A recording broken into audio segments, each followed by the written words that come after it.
boa tarde, boa noite, gente. Estamos nós mais uma vez aqui com nossa série de tutoriais de patologia na construção. Estamos falando sobre fissuras em alvenarias. E nesse vídeo número 2, nós vamos falar do que? Vamos falar de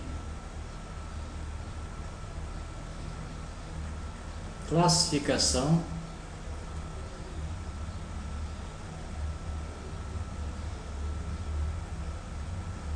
das fissuras, certo? Das fissuras.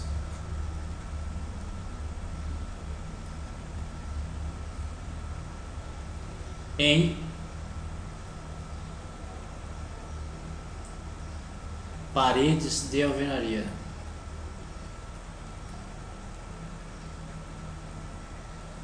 E alvenarias.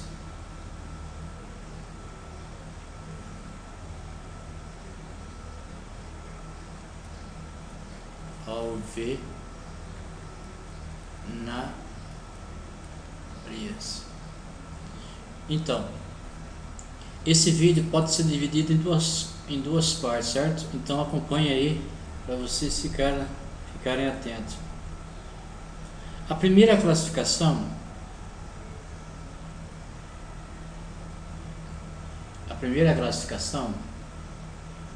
seria a classificação segundo a subabertura. Classificação segundo a abertura da fissura, certo?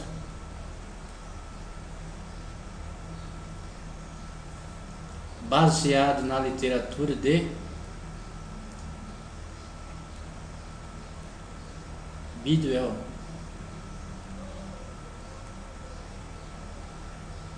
(1977) e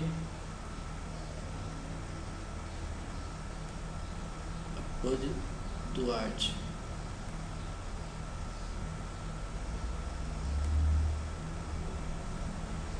(1998). O que seria essa classificação segundo abertura, segundo esses autores aí? Seria classificado da seguinte maneira. Deixa eu mudar aqui, cor azul aqui.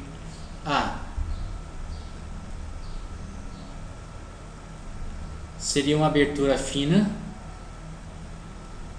certo? Essas aberturas finas teriam uma espessura menor de que 1,5 milímetros.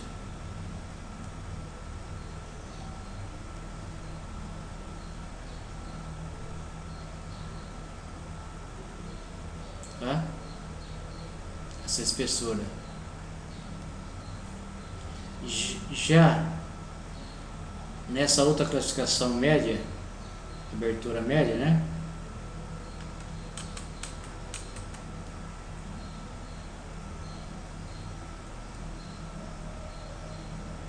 Média teria uma espessura de maior que 1,5 a 10 milímetros, certo? E na classificação de abertura largas,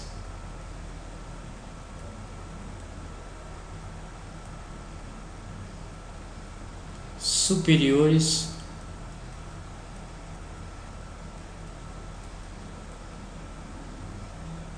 a 10 milímetros. Então, segundo a classificação de abertura, conforme esses autores aí, nós temos três tipos de abertura: a fina, a média e a larga, né? Sendo que a fina seria uma fissura menor do que 1,5 milímetro, a média entre 1,5 e 10 milímetros e a larga superior a 10 milímetros, ok? Essa é a classificação segundo a abertura. Vamos para outra classificação.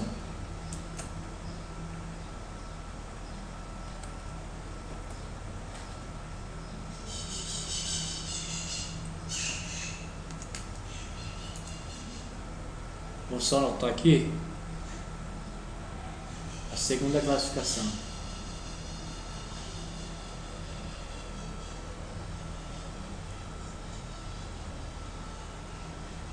É segundo o quê? Segundo a atividade. Segundo a atividade da fissura. Certo?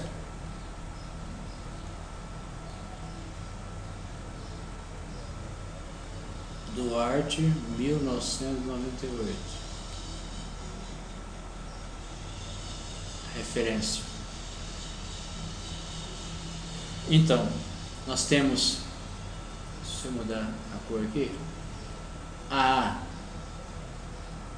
nessa classificação, as ativas,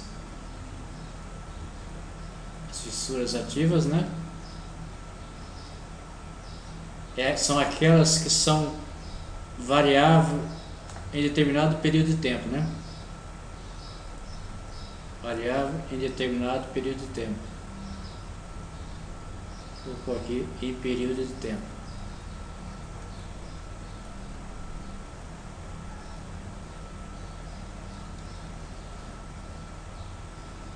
O que seria essas variáveis? Variações térmicas, por exemplo. Variações térmicas. Variações térmicas. Esquenta, esfria. Esquenta, esfria. Nessa variação térmica aí, as fissuras se tornam ativas. Por exemplo, também ela pode ser ativa em fundações. Fundações. Por exemplo, em recalques. Por exemplo, acontece um recalque de uma fundação, a alvenaria fica ativa também. Seria uma abertura crescente. Quer dizer, quanto mais recalque vai tendo, mais aquela fissura vai aumentando. Então, seria uma abertura crescente. Ok? Nessa parte ativa, nessa classificação ativa, segundo a atividade. E tem, então, agora a classificação bem inativa.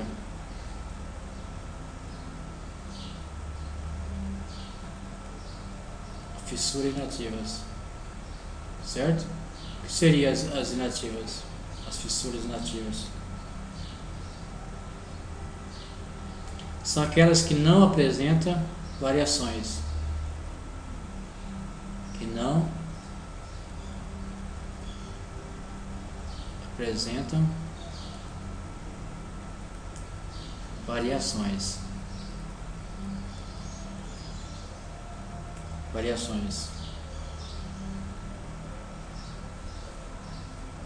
Variações do que? Da abertura, né? Da abertura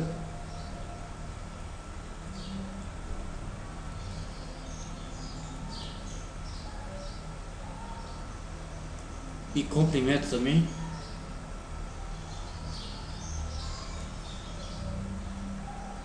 Quer dizer, a abertura da fissura e o comprimento dela ao longo do tempo.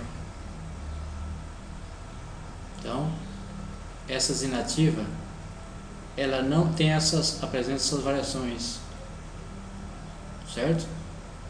Tanto de abertura e comprimento ao longo do tempo. Essas são as consideradas inativas.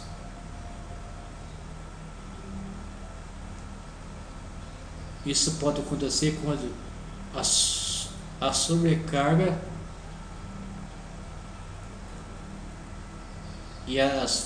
e os recalques das fundações se estabilizarem.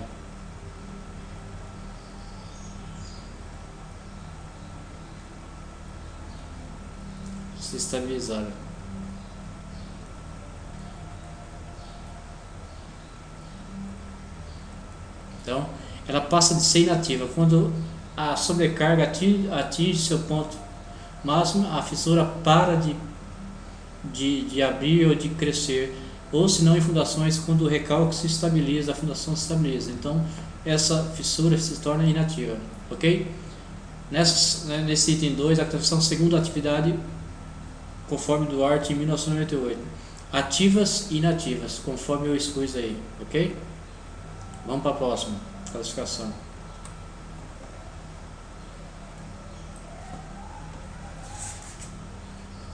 Essa próxima classificação seria segundo a sua forma. Deixa eu mudar aqui, ó.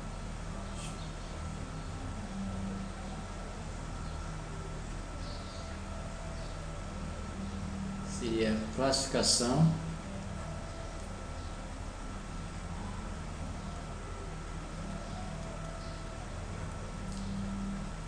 segundo a sua forma.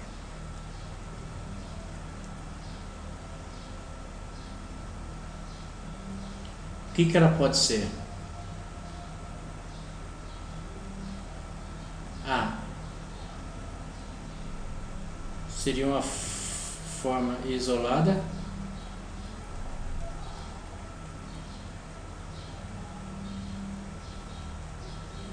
O que seria isso?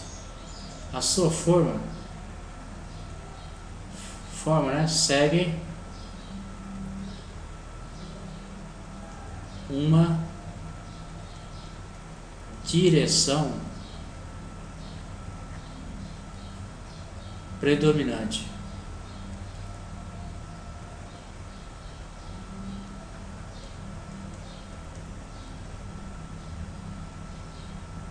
Por exemplo, acompanhando a junta da argamassa da alvenaria, né? Acompanhando